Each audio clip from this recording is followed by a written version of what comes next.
Bom, senhores, a gente tem aí a grande notícia da noite, é a vitória em primeiro turno do João Dória. Estamos aqui com 77% das urnas apuradas, ele está com 53% e 49% dos votos válidos, e o Fernando Haddad, que vem em segundo aí, não conseguiu ultrapassar para o segundo turno, está com 16,5%. A primeira pergunta que eu faço aos dois, primeiro eu queria a opinião aí do Demétrio, o que significa isso, né, em termos de movimento pendular aí, né, o João Dória levando em primeiro turno um candidato mais à direita com um discurso de não político, né? Bom, eu acho que nessa eleição isso não é uma surpresa. Para mim não é uma surpresa que ele leve no segundo turno, porque nessa eleição No primeiro. No primeiro turno. Quem pudesse aparecer como um outsider, eu não quero dizer que ele é um outsider, as pessoas votam no que parece, né? Quem pudesse aparecer como um outsider teria uma grande vantagem. Uhum. Isso talvez a gente possa até estender para 2018, pensar em alguma coisa assim, devido à rejeição, aliás, bem compreensível, à elite política por parte de grande parte do eleitorado. Então, eu não me surpreendo com isso, eu acho que isso era esperado, né? Eu acho que o voto anti-PT teve um peso arrasador, avassalador nessa eleição em São Paulo, e ele também se aproveitou do voto anti-PT, o discurso dele, desde o começo, se aproveitou disso, e eu não fico surpreso com a vitória dele no primeiro turno. Porém, independente dos resultados da eleição, tem uma conclusão ou tem um fato que pouca gente notou e que eu queria destacar, né? Essa eleição foi uma grande derrota para o discurso sobre o golpe do impeachment. Não porque os candidatos associados a esse discurso perderam. Eles também perderam, mas não principalmente por isso. Eu fiquei curioso e fui olhar alguns dados. E eu descobri o seguinte: o PSOL se aliou com o PSDB, o DEM, o PMDB e o PPS, os partidos que supostamente deram um golpe, né, no impeachment, em 499 municípios, em todas as regiões do Brasil, né? E o PT se aliou exclusivamente com o PMDB. Além disso, tem centenas de alianças que incluem o PMDB, mas exclusivamente com o PMDB, em 570 municípios também de todas as regiões do Brasil. Isso significa que os partidos que falam no golpe do impeachment estão declarando, ao fazerem essas alianças, que o discurso é farsesco. Eles estão declarando que estão fazendo uma farsa, porque você não se alia com partidos que deram um golpe de Estado, não é? Então, eu acho que essa primeira constatação, que eu acho que a imprensa vem destacando pouco, revela o caráter puramente farsesco do discurso do golpe.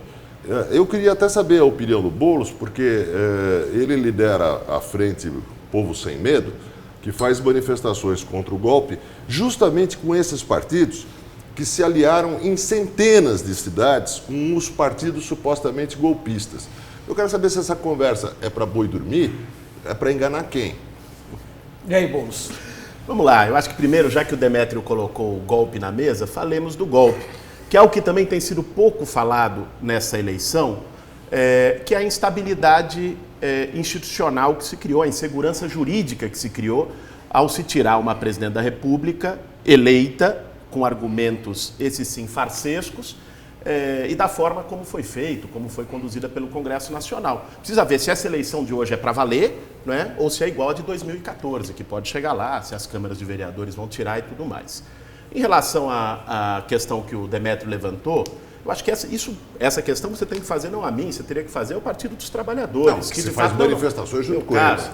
Eu já vi você junto com muitas pessoas também. A questão é que o Partido dos Trabalhadores precisa responder das suas contradições e se aliar com partidos golpistas. Em relação ao PSOL, esse se posicionou de uma maneira mais clara. A direção nacional do PSOL impugnou todas essas candidaturas que fizeram alianças, não é do seu conhecimento, né?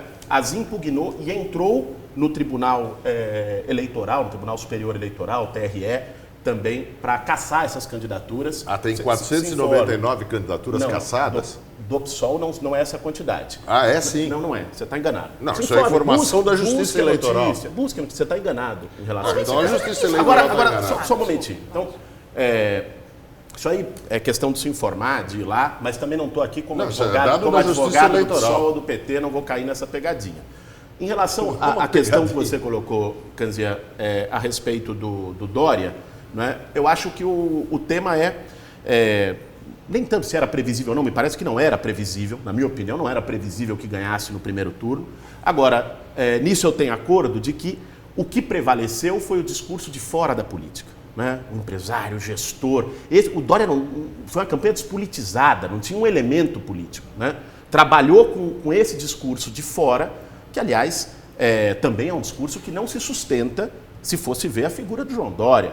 João Dória, na LIDE, lá no trabalho que faz como lobista, vinculado às práticas mais velhas, né, que é se colocar como novo da política, ele é mais velho que a minha avó, né, vinculado a práticas de tráfico de influência, né, conseguir lá 1,5 milhão de anúncios do governo do estado numa revista que não circula em lugar nenhum, fora de Higienópolis, conseguir outro 1 milhão lá do Davi Barioni, amigo dele lá na Apex, com as mesmas velhas práticas, mas conseguiu, com uma campanha com mais dinheiro e com mais tempo de televisão, vender a imagem do gestor não político e, com isso, venceu a eleição. Agora fica a questão, que eu espero que a gente debata aqui, como vai ser uma eventual gestão Dória, porque São Paulo não é a ilha de Comandatuba, né? Precisa ver como é que o Dória vai lidar com as contradições, com as complexidades e com os problemas da cidade de São Paulo. Eu só faço uma observação, antes de passar a palavra para a Mônica, que isso que o Boulos disse sobre a campanha do Dória é verdadeiro. Inclusive, eu disse a mesma coisa. Ele fez uma campanha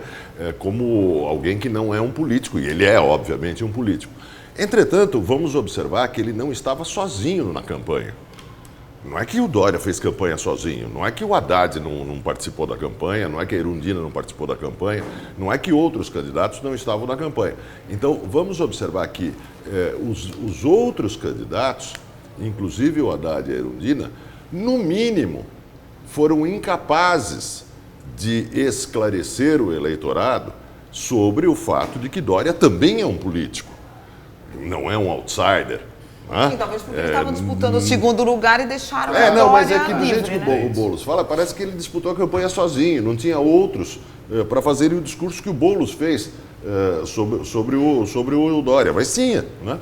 Agora, essa campanha, ela tem um viés muito municipal, né? Tanto que não houve grandes figuras em nenhuma das grandes capitais, houve a participação de grandes figuras, teve não apareceu em nenhum lugar. Aqui só o Alckmin que apareceu mais. Quer dizer, até que ponto o golpe foi discutido nessa eleição? Até que ponto? O que foi o viés nacional dessa eleição? Eu acho que tem uma rejeição do Haddad muito grande, 42%. Eu estava pegando os números do Datafolha, o único que tem uma aprovação menor do que ele aqui em São Paulo é o Temer, que tem 12, ele tem 14, então fizeram essa comparação. Qual foi o viés nacional dessa campanha? O que entrou aqui? A rejeição aos políticos? Esse é o discurso, porque o golpe não foi discutido, na verdade. Né? O suposto golpe, né? Sim, o golpe, como diz você. A rejeição aos políticos... O tema golpe. A rejeição aos políticos não foi ela discutida, ela foi o patamar, né, sobre o qual alguns candidatos se posicionaram na campanha e tiveram até sucesso. O caso do Dória é o mais claro. Mas esses números que eu trouxe, que são da Justiça Eleitoral, revelam... Ele era o anti... Não, esses números que não são enganos, são números da Justiça Eleitoral. Você conversa com o TSE. Agora, esses números revelam... Você com o TSE, tá errado. Veja, você nem discutiu o número do PT, você aceitou. Vamos ficar no do PT, então. Mas vamos lá. 570 alianças exclusivas com o PMDB. Só essas alianças já impediriam que se fizesse nas campanhas municipais uma discussão não farsesca sobre o suposto golpe. Porque, bom, a resposta seria, mas vocês estão aliados com o partido que supostamente deu o golpe, né?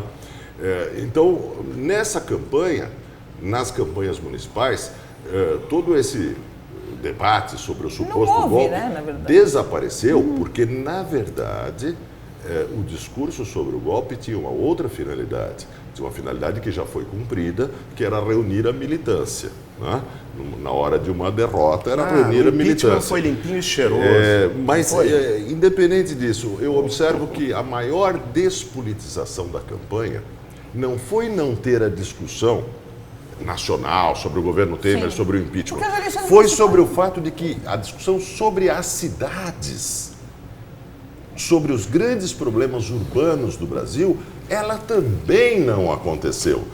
Então, as cidades, as metrópoles... Mas isso não acontece em campanha nenhuma, né, Demetrio? Veja, mas logo essa campanha depois... foi mais curta, sem dinheiro, e essa discussão a Mas gente logo nunca depois viu. de uma crise nacional... Em todos os aspectos. Quer dizer, mas logo depois de uma crise nacional que se estende de 2013... Sim, deveria pra cá, ter sido isso, mas era nunca de é. se esperar que, pela primeira vez, grandes problemas que tomam o nome de reforma urbana, que tomam o nome de segregação social e espacial, que atingem o futuro e a evolução das metrópoles brasileiras, que alguns candidatos pudessem colocá-los na mesa.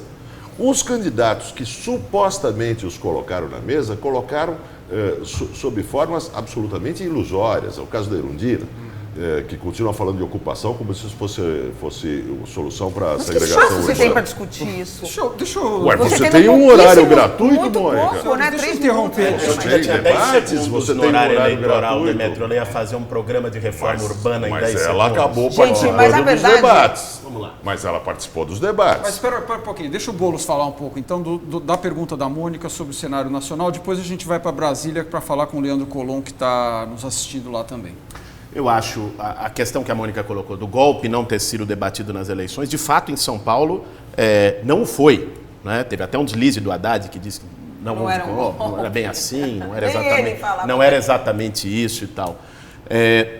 Eu acho que isso revela a despolitização desse processo eleitoral, não só em relação aos temas urbanos, é verdade que também os grandes temas urbanos não foram debatidos, mas em relação ao cenário nacional como um todo. Né? E isso, eu acho que é um dos fatores que nos ajuda a compreender uma vitória do João Dória no primeiro turno em São Paulo, como alguém que se coloca como apolítico. Ele ganha com a despolitização. Né? É apolítico ou anti-PT? Agora, os efeitos dessas Isso eleições, também é claro, o antipetismo pegou, aliás, o PT foi derrotado. É evidente que o PT sofreu uma derrota dura nessas eleições em nível nacional. Agora, com o nível de ataques que o PT sofreu no último ano e meio, né? Tendo se tornado o alvo praticamente exclusivo da Lava Jato, né? Direcionada para isso. Né? O culto ao antipetismo que surgiu no país todo. O PT ainda sobreviver é quase um milagre. Né? Então, era esperado que o PT fosse derrotado. O que eu quero só chamar a atenção é os efeitos, né, dessa eleição em nível nacional. Ganha o Alckmin. A vitória do Dória é uma vitória do Geraldo Alckmin como pré-candidato do PSDB em 2018. Perde o José Serra na disputa interna no PSDB. Né? O PT, evidentemente, sofre uma derrota. Não é dizimado, como alguns disseram, parece que o Aécio fez uma declaração como essa hoje, não é dizimado, seria um erro dizer isso.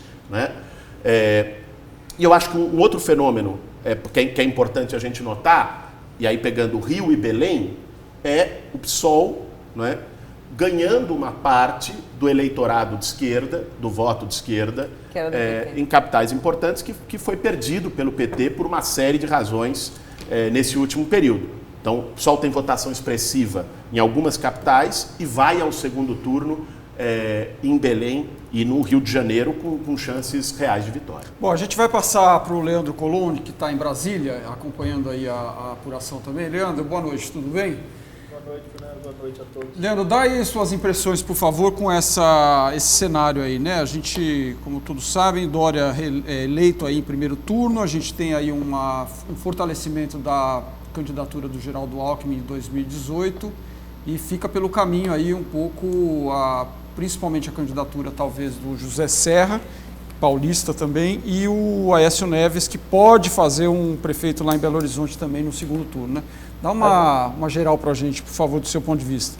Eu acho que é um pouco o que vocês estavam conversando. O Alckmin se fortalece muito dentro do PSDB, porque ele comprou brigas internamente, o Andreasa deixou o partido, o Serra não fez campanha para o Dória. Ok, muita gente diz que não dá para fazer um vínculo direto da eleição municipal com a eleição presidencial, mas alguns elementos, principalmente partidários, eles são importantes na hora que você vai analisar esse cenário. E, obviamente, o Alckmin se torna a figura dentro do PSDB, dessa ala do governo Temer, porque a gente sabe que o PMDB quer ter o seu candidato em 2018. Então, dentro do PSDB, o Alckmin é o grande vencedor dessas eleições. O Aécio vai tentar tirar uma casca ali em BH, mas eu acho que ao contrário do que foi em 2012, quando o Aécio, na reeleição do Márcio Lacerda, foi o grande vencedor, junto com o Eduardo Campos, daquela eleição municipal, nessa agora o Alckmin, com certeza, é o grande nome de projeção nacional.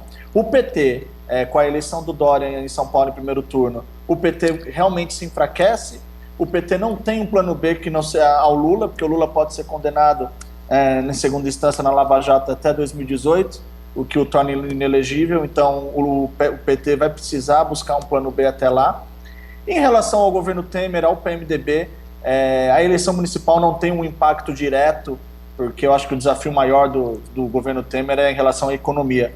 Em termos de votos, de impacto na eleição pro governo, pro Palácio, eu acho que é menor do que a gente sente no PT e no PSDB. E o Boulos estava falando, eu acho, a gente estava discutindo aqui na redação, o pessoal está chamando atenção aí, ele é um destaque dessa eleição, no segundo turno no Rio, no desempenho em outras capitais, ele vem tomando uma parcela do que era o PT talvez nos anos 80, aquela voz dissonante, aquela voz que vem de contestação, principalmente a gente vê aqui em Brasília, na Câmara, o pessoal fazendo barulho, ocupando um espaço que antigamente era o PT que ocupava. Eu queria fazer uma colocação. O PSDB aparentemente já tem um candidato fortíssimo, que é o Alckmin, eleito, reeleito, não perdeu em nenhuma cidade em São Paulo, fez o seu candidato, escorraçou todo mundo que fazia oposição a ele. O Aécio tendo uma meia vitória. Esse candidato fortíssimo é aquele que teve menos votos quando ele disputou a presidência no segundo turno lá atrás, do que ele teve no eu primeiro. Acho que... Tudo bem. Sim, mas aí era o Lula ganhou, então você está falando que o Lula é forte. Mas isso é quase um milagre, ter menos votos no segundo turno. Sim, mas aí tinha todo um contexto. O contexto mudou, mas o que eu queria colocar aqui era uma outra questão. Um mistério como é que vai ser o governo Temer ainda, se o Temer poderia se colocar como candidato. Agora, a esquerda, Boulos, como é que vai acontecer? Quem vai ser o candidato? Eu me recordo de uma entrevista que eu fiz com o Haddad há um ano, mais ou menos, que ele fala, há muito tempo a gente já sabia, e o próprio Lula tinha um projeto de que o PT não seria mais hegemônico na esquerda, se imaginava que a esquerda teria que ter diálogos e uma frente de esquerda, etc. Como é que vai se desenvolver isso? Quem vai ser o candidato de vocês em 2018? O Lula com 80 anos, ou o Lula não vai poder ser? Como é que isso vai ser? Como é que vai ser esse diálogo agora? Eu acho que nós temos uma situação na esquerda brasileira, Mônica, que é sui generis. Porque você teve nos últimos 30, 35 anos o PT como guarda-chuva da esquerda, né, com uma hegemonia na esquerda brasileira, nos movimentos sociais. E isso foi se desgastando. E hoje o PT não tem mais autoridade política para hegemonizar o conjunto da esquerda. E o próprio PT, setores expressivos do PT reconhecem que não tem mais essas condições. Ao mesmo tempo, surge o PSOL, surgem movimentos sociais, surgem articulações no campo social, né? Mas também não conseguiram construir ainda o que seja uma alternativa ao PT. Nós estamos numa situação em que o que existia anteriormente se enfraqueceu, mas ainda não surgiu nada novo que possa ocupar o lugar que o PT ocupou de hegemonia, de unificador de setores expressivos da esquerda no último período. Isso coloca uma incerteza muito grande para o que vai ser tanto a oposição de rua ao governo Temer, para que caminho que ela vai, né? As mobilizações e tal, porque eu acho que pensar em 18 agora, nesse cenário, ainda é precipitado, porque tem muita água para rolar daqui até 18, com o que o governo Temer quer fazer e com as resistências que isso pode e deve implicar, e também do ponto de vista eleitoral. Eu acho que essa tua pergunta hoje não tem resposta. Ciro, né? Gomes. É preciso... Olha, eu não sou daqueles que me entusiasmam com isso. Não acredito que Ciro Gomes tenha condições de unificar a esquerda brasileira. Agora, acho que... Ia ser engraçado, Ciro Gomes, você como vê candidato de dentro esquerda. do PT o nome, Como é, Leandro? Você vê dentro do PT um nome, no caso do Lula se tornar inelegível, eles não têm um nome hoje. Você vê algum nome dentro do PT que poderia ser essa alternativa? É difícil dizer, porque o Lula, como ele não foi tirado ainda do partido, tem um esforço enorme, né? E é muito curioso que os que dizem que o PT está morto, né, e que às vezes ironizam o Lula, são os mesmos que se envolvem num esforço descomunal para tirar o Lula do páreo. Agora, o fato do Lula ainda estar na disputa, né, dificulta que nesse momento dentro do PT também se apareçam novas alternativas. Eu acho que o cenário da esquerda brasileira, por todas essas razões, por essa divisão que há, há uma fragmentação, há um desgaste do PT e nada de efetivamente mais novo ainda se concretizou e surgiu. Há embriões, há articulações, há movimentos sociais ascendendo, mas diante disso eu acho que é uma conjuntura muito incerta ainda para o próximo período. Quer falar sobre isso, Demetrio? Esquerda? Eu quero, mas puxando para a questão das eleições municipais. Quando se fala, e o Boulos tem razão nisso, sobre a extrema despolitização da discussão nas eleições municipais, o que é ser politizado numa eleição municipal? Não é ficar discutindo o governo Temer, o governo Dilma, não é essa a politização. A politização no governo municipal é entender a cidade como resultado de opções políticas que se fazem. E um dos grandes problemas da despolitização da eleição municipal é que aqueles que, em tese, poderiam politizá-la, ou seja, os candidatos de esquerda, eles são os que, junto com os demais, a despolitizam ao extremo. E o exemplo disso, vou pegar um exemplo que me parece muito importante, é a adesão geral da esquerda a um programa lançado pelo governo do PT, que é o Minha Casa Minha Vida. O Minha Casa Minha Vida é aquele programa que constrói moradias na periferia distante. E que, portanto, reitera, repete, prossegue o sistema de segregação centro-periferia que caracteriza as metrópoles brasileiras em geral, em São Paulo muito em particular. O fato de um programa como Minha Casa Minha Vida, extremamente conservador, anacrônico, é a construção da moradia popular no anel periférico. O fato desse programa, que poderia ser tocado por Maluf ou qualquer candidato conservador tradicional, ter o consenso do que se chama de esquerda no Brasil, revela a falência intelectual e política da esquerda brasileira. E isso, coisas assim, mas isso em particular, impede que se politize uma discussão municipal, porque a discussão municipal fica girando em torno de programas que são conservadores, anacrônicos, clientelistas, e que apenas reproduzem o padrão extremamente injusto e inaceitável do desenvolvimento metropolitano no Brasil. Deixa eu falar nesse ponto. Eu acho que tem duas coisas. Primeiro, não há nenhum consenso da esquerda brasileira em defesa do Minha Casa Minha Vida. Eu não sei de onde o Demetrio tirou isso. Não há. O teu movimento pede verbas para o Minha Casa Minha Vida? Deixa eu falar, Demetrio. O Minha Casa Minha Vida, né, é um programa que desde o princípio foi amplamente questionado pelo movimento social pelas características que o mantém como um programa que privilegia investimento em construtora, né, e que, portanto, quem recebe 98,5% dos recursos do Minha Casa Minha Vida é para a modalidade FAR, que é gerido por construtoras. A construtora recebe o mesmo valor do governo, né, para efetivar, independente de onde seja o empreendimento. O que leva, obviamente, a uma periferização, que eles vão fazer nos lugares onde os terrenos são mais baratos. O mesmo vale para a qualidade, né? Tem um tamanho mínimo. Se ela fizer além do mínimo, ela vai receber o mesmo valor. Então, obviamente, vai fazer o mínimo. Então, vão ser apartamentos menores, casas menores. Essa crítica, o MTST e um conjunto de movimentos sociais fazem desde o lançamento do Minha Casa Minha Vida, né? É uma crítica ampla. Um debate que se coloca, e aí não se pode colocar de uma maneira, então, é isso, né, ou nada.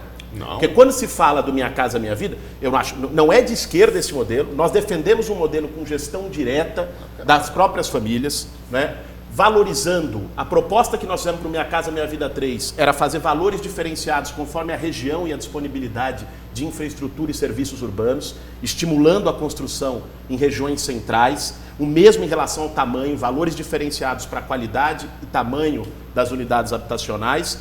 Uma política integrada que combata a segregação, que combata a especulação imobiliária. Essa é a política que nós defendemos. O que não dá é para fazer a crítica do Minha Casa Minha Vida defendendo acabar com ele, né? Defendendo voltar ao BNH, né? Ou defendendo voltar à habitação de financiamento bancário sem subsídio. Nós temos que criticar o Minha Casa Minha Vida para superar este modelo por um modelo que pense não só política habitacional, mas política urbana, e não por um modelo financeiro que nega o acesso da moradia aos mais pobres. Só uma coisa, só uma coisa. O Boulos diz que foi muito criticado, que não é um consenso da esquerda. Bom, consenso de todo mundo, de 100%, nada é. Entretanto, todos os candidatos a prefeituras do PT defendem esse modelo. Todos os candidatos à prefeitura. Então isso é sim um consenso. Tá com o interlocutor errado. Não, eu Chame o Rui Falcão, brigue com ele. Veja, eu estou defendendo. Mas São Paulo nem tem eu estou falando investimento dos candidatos. Eu estou falando dos candidatos que você apoia. Não. Todos os candidatos do PT defendem esse modelo, que é o modelo que se transformou numa bandeira dos três governos e meio do PT. Ora, Demétrio, deixa eu... troca? BNH, Demétrio? Não, isso é uma boa... Não propõe nada disso. O seguinte, isso é uma bela discussão para a gente fazer sobre se o modelo era do PT, o PT não está mais no governo federal, e no governo municipal quem vai assumir daqui a pouco é o João Dória, que é um privatista, está sugerindo concessões e PPPs. Queria saber a opinião de vocês sobre isso. A proposta dele de privatizar até gestão de cemitérios em São Paulo, etc. Vocês veem isso como viável? Qual é a opinião da dupla aí? Bom, a opinião da dupla vai ser diferente. Seguramente. Eu espero que sim. A minha opinião é que esse problema de fazer privatizações ou concessões, ele depende da área e do setor que você está falando. Não existe uma resposta geral que o Estado é melhor ou que a iniciativa privada é melhor. Isso é coisa de ideólogo, isso é uma conversa na qual eu não caio. Eu, por exemplo, defendo aquilo que os partidos de esquerda no Brasil não defendem. Eu defendo a estatização dos transportes públicos urbanos no Brasil.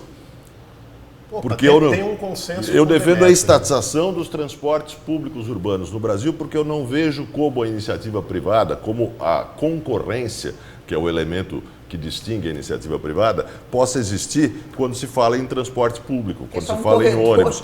Na verdade, o que você faz é criar uma fragmentação de sistemas de transporte, de linhas de transporte.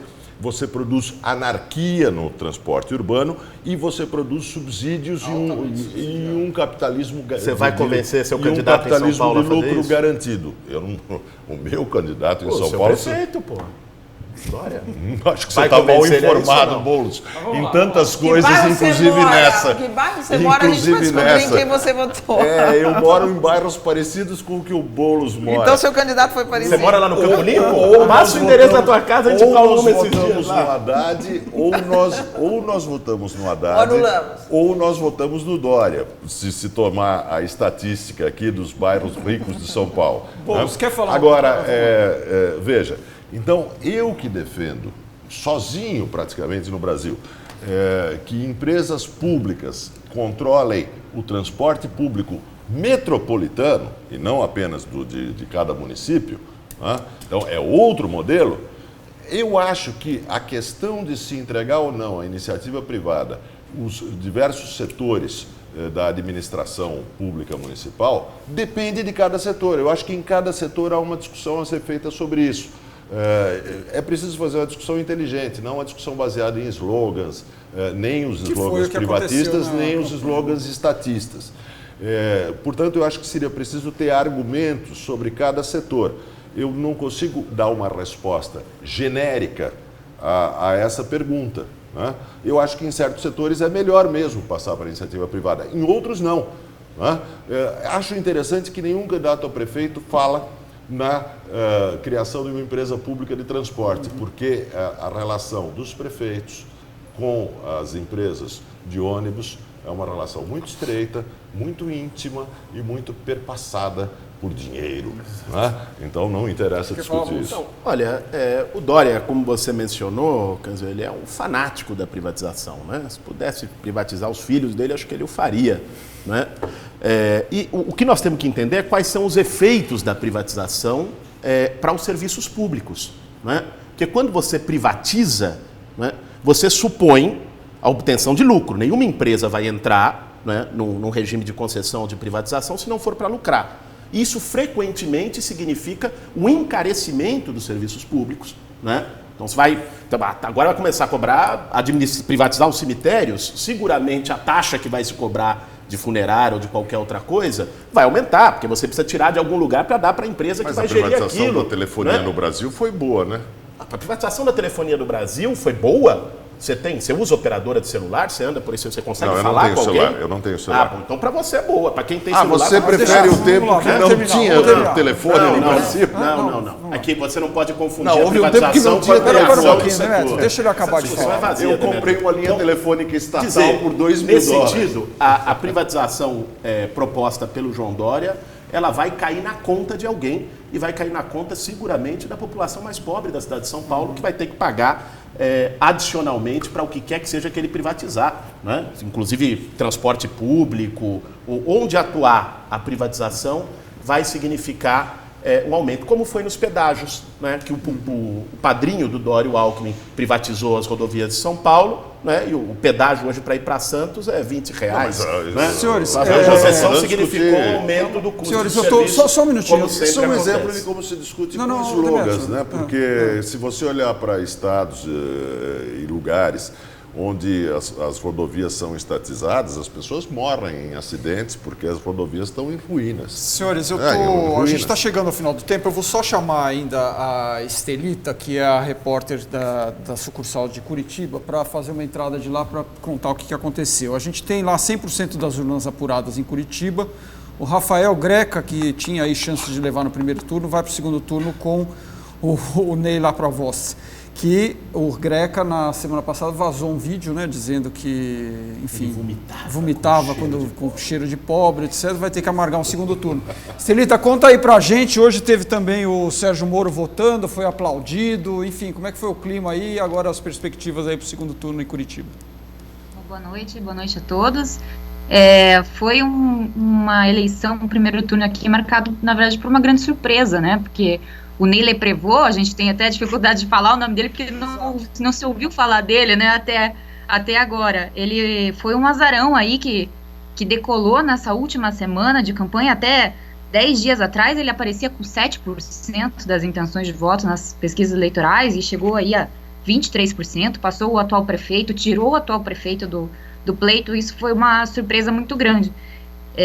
Agora, a ascensão dele se explica muito também por essa frase infeliz do Rafael Greca, né, que disse que vomitou com cheiro de pobre e que houve uma repercussão muito grande, porque ele fala que a questão foi manipulada, que houve uma descontextualização, mas o fato é que ele de fato falou isso, que aconteceu há muitos anos, quando ele era prefeito, transportou um mendigo no carro dele e vomitou por sentir o cheiro. Enfim, ele tentou argumentar que a ação deveria falar mais alto do que as palavras, que pelo menos ele fez algo, não se omitiu, mas não funcionou e a candidatura dele desidratou, né? Ele tinha chance de ganhar em primeiro turno e o Ney Prévost é o candidato que absorveu a maioria desses votos que o Greca perdeu, né? Porque são perfis muito diferentes. O Greca se impôs muito nessa candidatura com um apelo à volta ao passado de Curitiba, ao passado glorioso de Curitiba como referência em urbanismo. Ele foi prefeito no início da década de 90, ele sucedeu o urbanista Jaime Lerner, né, que se tornou uma referência em urbanismo no mundo, e propôs muito essa questão de retomar o orgulho da cidade de Curitiba, a inovação, o planejamento urbano. Estamos com um problema aí com a Estelita, caiu a conexão. Bom, peço desculpas aí.